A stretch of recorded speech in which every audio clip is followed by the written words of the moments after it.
Hello दोस्तों, अगर आपको किसी ना किसी तरीके का बैक पेन है तो ये वीडियो आपके लिए फायदेमंद साबित हो सकता है। तो बने रहिए मेरे साथ अंत तक। Go. Go. Come on.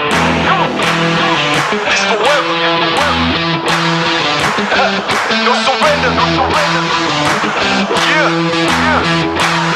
You know that this right here forever.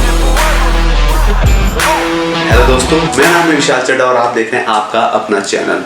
आज हम बात करेंगे लोअर बैक पेन के रिगार्डिंग। ये एक ऐसा पेन है जो मोस्टली हर किसी को होता ही है, चाहे वो बच्चा हो, बुजुर्ग हो, घर पे काम करने वाली लेडी हो, कॉर्पोरेट में जॉब करने वाला हो, या इवन जो लोग वर्कआउट करते हैं, ये पेन उनको भी हो सकता है। बैक पेन को दो तरीके से कैटेगराइज किया गया, one is acute pain and the second one is chronic pain. Simple words में एक्यूट पेन वो पेन जो रिसेंटली आपको हुआ है और वो गंभीर हो सकता है। सेकंड जो है क्रोनिक जो आप लंबे समय से झेल रहे हैं, लगभग आपको 5-6 महीने हो चुके हैं और वो पेन आपके साथ कंटिन्यू है।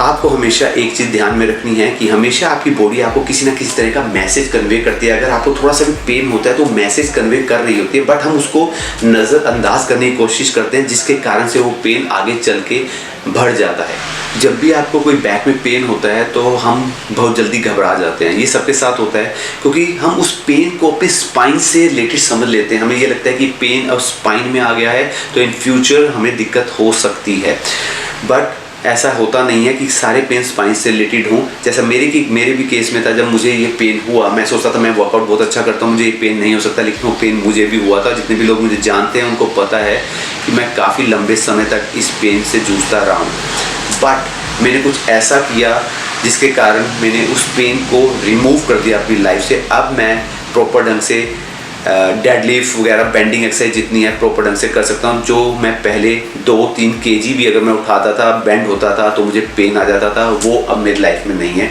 तो वही चीज़ मैं आपसे शेयर करूँगा कि मैंने एग्जैक्टली मैं क्या किया जिसकी वजह से वो पेन मेरी लाइफ से चला गया।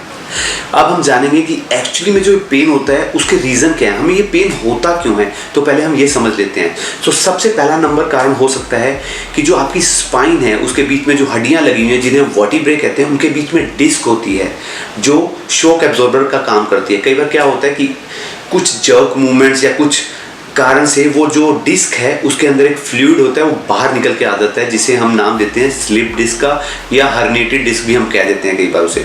तो वो इशू हो सकता है। जो अलार्मिंग सिचुएशन है उस टाइम पे आपको डॉक्टर के पास विजिट करना ज़रूरी ही हो जाता है। सेकंड केस होता है आज के डेट में नर्व का पिंचिंग होना। शाटिका एक नर्व होती है जो आपके लोअर बैक से आपके पूरे लेग में नीचे जाती है, जिसके कारण अगर वो पिंच हो रही है तो आपको नीचे अपने पैर में नमनेस सी फील होने लग जाती है। सेकंड ये सिनेरियो हो सकता है। थर्ड सिनेरियो होता है रॉन्ग पोस्चर का। रॉन्ग पोस्चर अगर मैं कहूँ तो रॉन्ग पोस्चर आप एक्सरसाइज करते वक्त भी कर रहे हैं, और रॉन्ग पोस्चर आपका कई बार आप ऑफिस में बैठे हुए हैं तब भी आपका पोस्चर गलत हो जाता है। मोस्टली ये भी देखा गया है जो कॉर्पोरेट में काम करते हैं वो अपना पर्स को बैक पॉकेट में रख के बैठते हैं, जिसके कारण उनका पोस्चर ऑलरेडी ही टेढ़ा हो जाता है, जो उनको बाद में सफ़र करना पड़ता है, उनको दूसरी मसल्स को सफ़र करना पड़ता है। तो ये रॉन्ग पोस्चर के कारण भी हो सकता है। फोर्थ केस हो सकता है कि मसल की अगर आपकी वीकनेस है, कोई मसल वीक पड़ रही है तो उसके कारण से भी पेन हो सकता है। आपको ये समझना पड़ेगा कि ज़रूरी नहीं जो पेन आपको बैक में आ रहा है वो उस पर्टिकुलर एरिया में है, वो वैसा नहीं होता। कई बार वो जो पेन आपको आ रहा होता है वो उससे एसोसिएटेड मसल्स में होता है, जो आपको दूसरी जगह फील हो रहा होता है मसल, जिसको हमें रेक्टिफाई करना ज़रूरी होता है। 90% जितने भी पेन हैं उन्हें हम घर बैठे ही ठीक कर सकते हैं, या फिर एक फिजियोथेरेपिस्ट की हेल्प से ठीक कर सकते हैं। अननेसेसरी मेडिकेशन पे जाना, मेडिसिन लेना, डॉक्टर पे बार बार विजिट करना, जो मैं करता रहा था, मैंने बहुत ज़्यादा टाइम स्पेंड किया, अननेसेसरी मेडिसिन पे पैसा खर्च किया, जो मैं अगर इनिशियली टाइम पे अगर मैं समझ जाता, उस पेन को ना बढ़ने देता, तो शायद मैं उसी टाइम ठीक कर सकता था। तो 90% पेन आप घर पे ठीक कर सकते हो। कौन सी एक्सरसाइजेज हैं वो मैं आपके साथ शेयर करूंगा।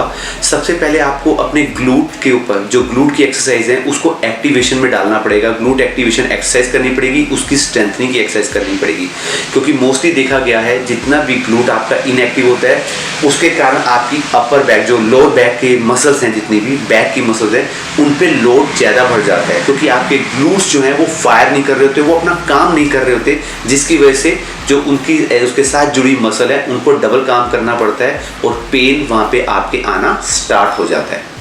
सेकंड हम कर सकते हैं हैमस्ट्रिंग की स्ट्रेचिंग से रिलेटेड एक्सरसाइजेज होती हैं, आपको वो अपने रिजीम में डालनी ज़रूरी हो जाती हैं। तो ये दो हैमस्ट्रिंग और ग्लूस की आपको ज़रूरी होती है एक्सरसाइज करना। बट अगर ये एक्सरसाइज करते वक्त आपको पेन आए तो मैं आपसे रिक्वेस्ट करूँगा ये एक्सरसाइज मत कीजिएगा।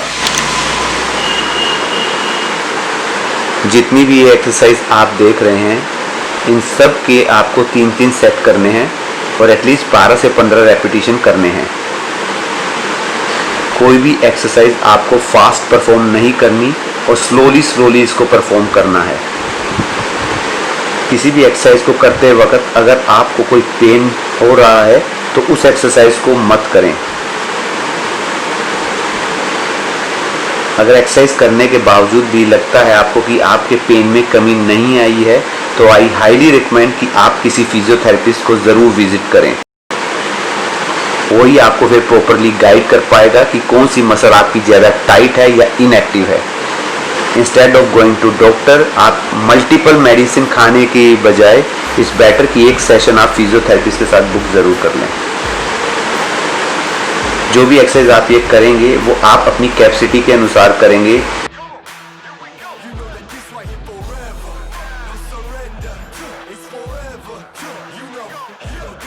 ये ज़रूरी नहीं कि एक ही बारी में आपने अपनी रेंज ऑफ मोशन बढ़ा देनी है, जितनी आपसे हो रहा है आपको उतना ही परफॉर्म करना है। सबसे बेस्ट तरीका है, अगर आपको एक्सरसाइज से भी रिकवरी नहीं आ रही है, आप सिर्फ एक सेशन अपने फिजियोथेरेपिस्ट के साथ बुक कराएं। मैं हाईली रेकमेंड करूंगा फिजियोथेरेपिस्ट को, जो मैंने ही की भी बाद में किया था इन एक्सरसाइज के बाद। उसके कारण ही मैं अपनी पेन को, जो मैं 10-11 साल से झेल रहा था, उसको अपनी लाइफ से निकाल पाया।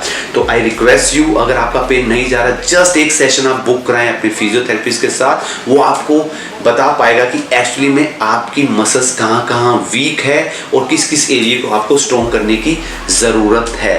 अगर उसको लगता है कि आपको डॉक्टर को विजिट करना चाहिए तो ही विल रेकमेंड यू कि आप डॉक्टर के पास जाएं और डॉक्टर को अपने दिखाएं। आई होप आज का वीडियो आपको पसंद आया होगा।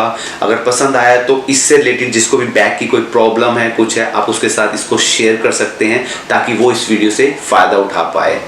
मिलेंगे आपसे नेक्स्ट टॉपिक के साथ। Till then stay tuned, stay fit and stay healthy because it's one life, so be fit for it.